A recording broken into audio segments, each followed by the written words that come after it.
Welcome to Move the Chains with Jonathan Rivers. Here's your host, Jonathan Rivers. And as always, let there be football. Welcome into the show. I'm your host, Jonathan Bam Rivers. The Auburn Tigers are what we're going to dive into today. And I want to talk to you about whether this program is headed for a tailspin or whether they're headed for being a title contender.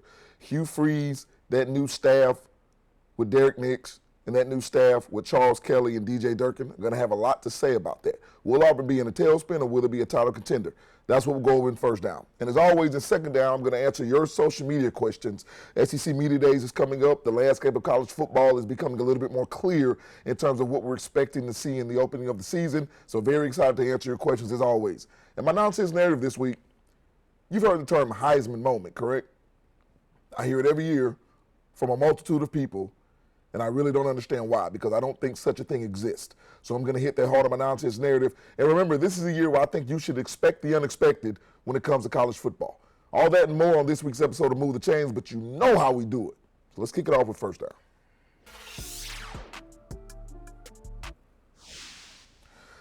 So let me set the table a little bit when it comes to the Auburn Tigers. Because I said in the opening, this is a program that could easily be headed into a tailspin or it could easily be a national title contender.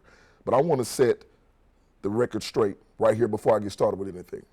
Since 2020, Auburn hasn't won more than 6 games in a season. Since the college football playoff became a thing, there have been 15 teams that have made the college football playoff. Auburn has not yet made it once. In 5 of the past 6 seasons, the Auburn Tigers have only had a 1,000-yard rusher once.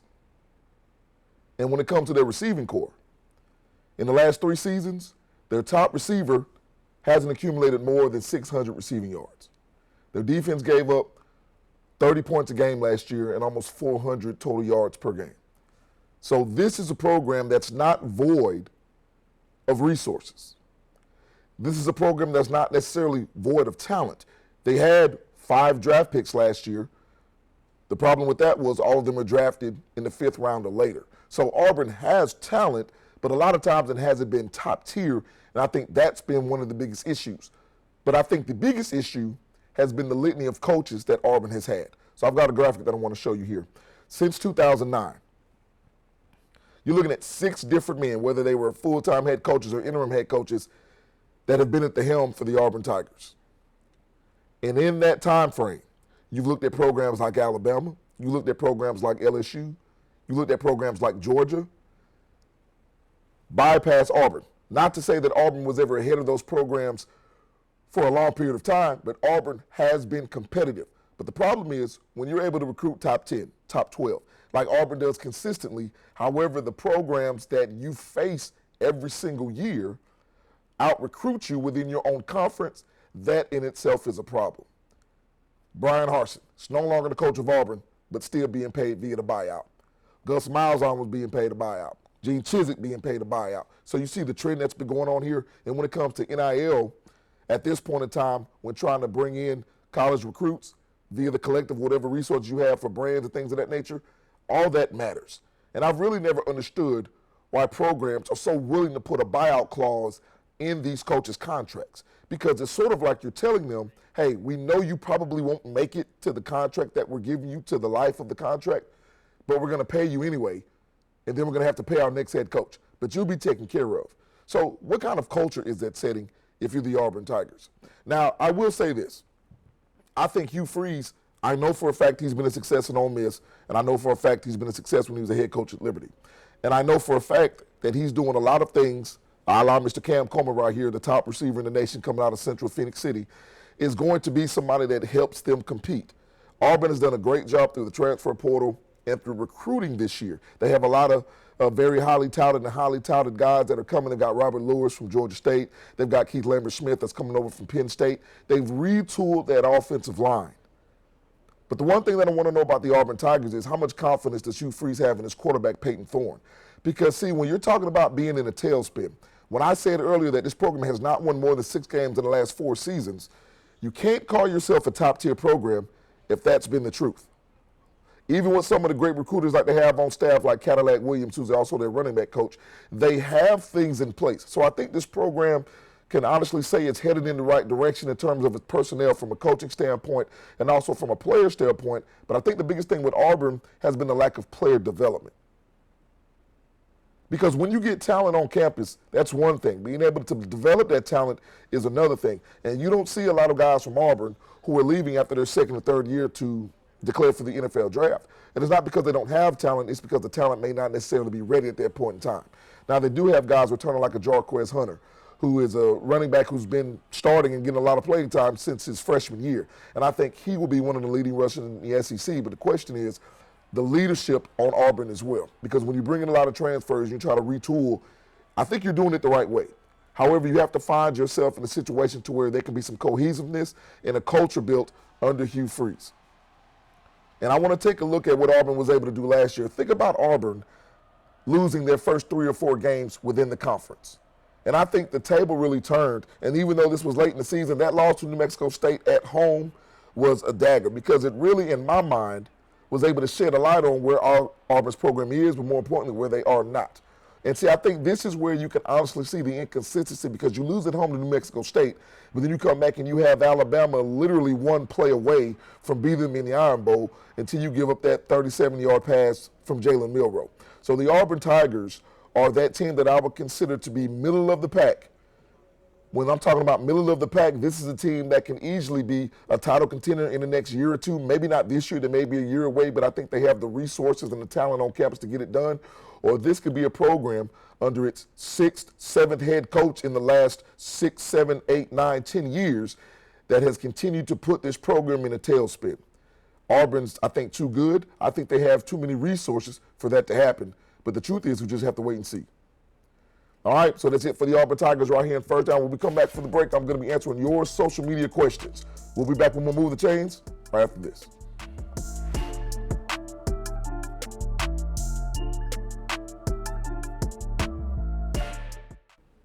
And welcome back into the show. And before we get to second down and your social media questions, as always, I want to thank you, the fans, for watching Move the Chains. I get the chance to talk to a lot of people that watch the show, a lot of people that are subscribed to the YouTube channel, and I really appreciate the viewership. I appreciate the feedback. You're loving the show. Even if you disagree with a point that I'm making, you understand that I'm bringing it to you and giving the reasons on why I feel that way. So the participation has been phenomenal, and I truly, truly appreciate it. To God be the glory. And I also, as always, want to give a shout out to the best production crew in the business. I mean, every time that we're doing the show, every week we come in and we have pre-show prep. They're making sure that everything is aligned the way it should align, making sure that I have all the resources I need to be successful and bring it to you. So I want to thank the best production crew in the business, as always. All right, you know what time it is. It's time for your social media questions. So let's go ahead and go to second down. So I talked about the Auburn Tigers in First Down. And I talked about them being either in a tailspin or a title contender. And I think this is one of the programs that can really define how a head coach can come in and have a true and a profound impact on what he's doing for that program. So let's go ahead and get ready for the first question because it has something to do with the Auburn Tigers. All right, Aaron H. asked, how will Derek Nix fare as offensive coordinator for the Auburn Tigers in 2024? Well, if you know anything about Derek Nix's background, he comes from Ole Miss. Again, he has a prior relationship with Hugh Freeze. And while he was on that staff as an assistant, you saw Ole Miss's offense do record numbers. You saw them do things in a variety of ways under Lane Kiffin. So what I want to say is if Derek Nix can come in and just create a rhythm for Auburn, because that's one thing that you haven't seen in my estimation out of the Auburn offense.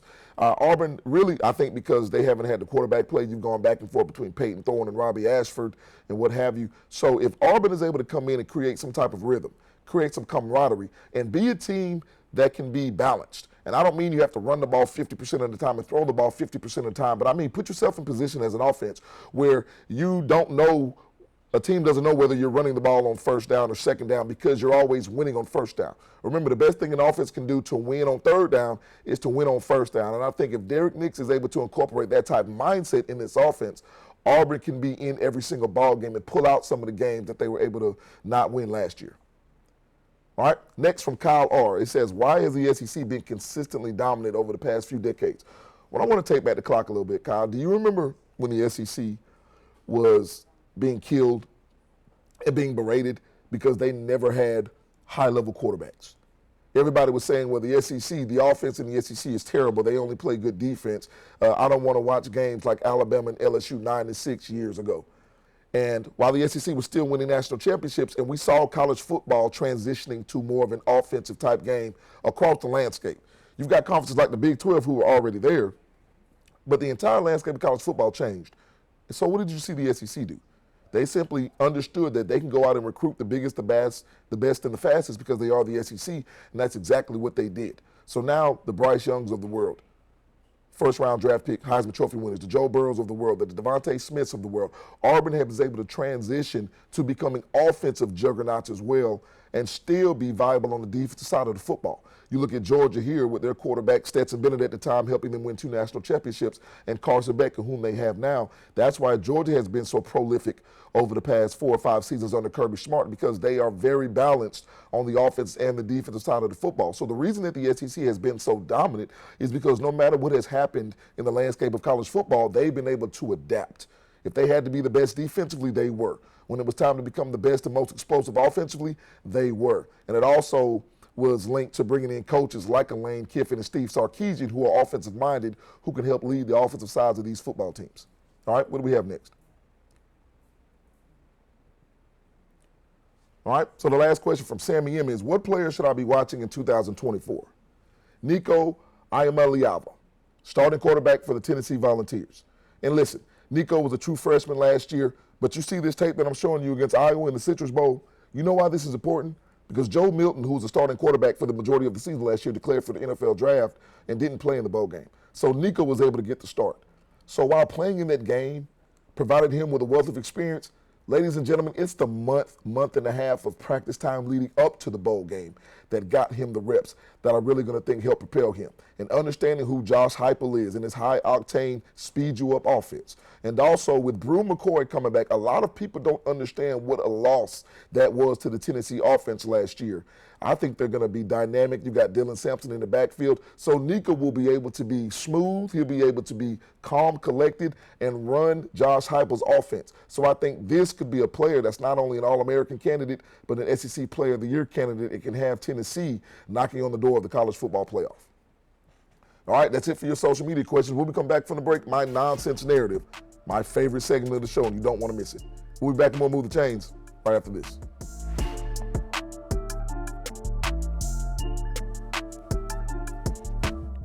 And welcome back into the show. I'm your host, Jonathan Bam Rivers, and this has been a phenomenal show. The Auburn Tigers, are they going to be a title contender, or are they going to be a program that's headed for a tailspin? And I did a phenomenal job in allowing you to ask your social media questions. I appreciate you guys taking the time.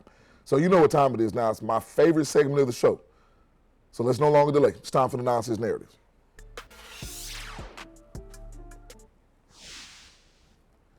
Heisman Moment. What are we doing? What are we doing? Heisman moments. So see, this is where I really get upset about this. Now, this is a narrative that really gets me upset because I think it allows you, it creates reality TV within sports. And I understand sports can be technically reality TV because it is real, but we understand that it is unscripted. And we understand that things happened that people can't account for. That's a great thing about sports, right? Not knowing what's going to transpire. But as you look at Jaden Daniels, who won the Heisman last year, is now the starting quarterback, presumably, for the Washington Commanders in the NFL. I want you to tell me what specific play won Jaden Daniels the Heisman. When Bryce Young was at Alabama, I want you to tell me what specific play won Bryce Young the Heisman. When Caleb Williams was at USC, I want to tell me what specific play won him the Heisman. When Devontae Smith was the receiver at the University of Alabama before he went in the NFL draft to the Philadelphia Eagles, I want you to tell me what moment won him the Heisman. And see, the reason that I don't subscribe to these things is because I think that a culmination of plays makes up a culmination of a great season. So I don't think that one singular moment or one singular instant wins or loses the Heisman Trophy. Now, if you tell me there's a 2 or 3 game stretch where this player, whether he's a quarterback, whether he's an offensive player like a receiver like Devontae Smith, has just a tear over 3 games and just dominates his competition and helps lead his team to wins, I understand that. right? Like, I'm not tripping over that because especially when you're playing in a conference like the SEC, if you have domination during the Big Ten, if you have a dominant stretch of the season, especially 3, 4, 5, 6 games, that can put you in the leaderboard. And I remember Cam Newton, I'm going all the way back to 2010, and this phenomenal run he had against LSU. It's one of the best runs I've ever seen in college football. But man, don't sit here and tell me it was a Heisman moment. I think people just do this so they can give themselves a reason to vote or not vote for somebody. Oh, well, I really don't see a Heisman moment, but yet this player has been one of the best players in all of college football. And see, this is why awards when it comes to college football sometimes are ridiculous to me, not because that they're issued, but because of the reasons that they're issued. A lot of times people don't stay up late to watch teams in the Pac-12, which is now debunked. So it won't really be an issue as much as it has been. But as we get into the season, you know what you won't hear me say a lot of times after week 1? I'm not going to give you a Heisman Trophy leader. Week 2 or 3, I'm not going to give you a Heisman Trophy leader. I'm going to wait till at least middle of the season because I need to see what happens as these teams get into conference play after some of these tough non-conference schedules. But for the life of me, I have never understood and will never understand why people ever say that there's such thing as a Heisman moment. All right, that's my nonsense narrative for the week. It's the last segment of the show when we come back, so you know it's time for the final drive. We'll be back when we move the chains right after this. All right, welcome back. This is the final segment of the show, so you know what that means. It's time for the final drive. Let's run it.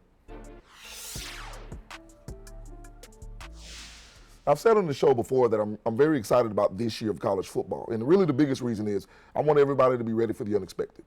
I think you should expect the unexpected. I think you're going to have teams that in your wildest dreams never thought were competing for a playoff spot, complete for a playoff spot. They're going to be competing for one. And I'm not just saying because it's been expanded to 12 teams. I'm just simply saying it happens every single year. Everything we thought we knew, we found out that we really don't know much.